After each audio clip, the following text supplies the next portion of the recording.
Урматтуу кесиптештер, көңүл буруп коюңуздар. Сураныч. 9 январда Бишкек шаарында Айза Улан деген карындашыбызды сүзүп кеткен. Ал каза болду.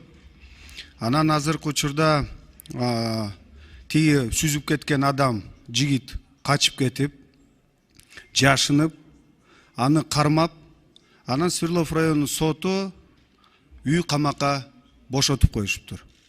Менин оюмча бул туура эмес. Ошого урматтуу Алмазбек Кунжанович болотпу, Нурлан Тургунбекович жардам берип, буга реакция кылбасак болбойт да. 19 жаштагы карындашыбыз каза болуп, үй бүлөсү ыйлап атат, кайгыруу менен. Анан тиги жигит азыр үйдө отурат.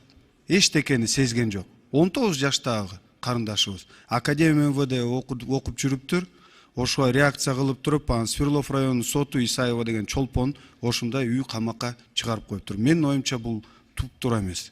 Рахмат чоң.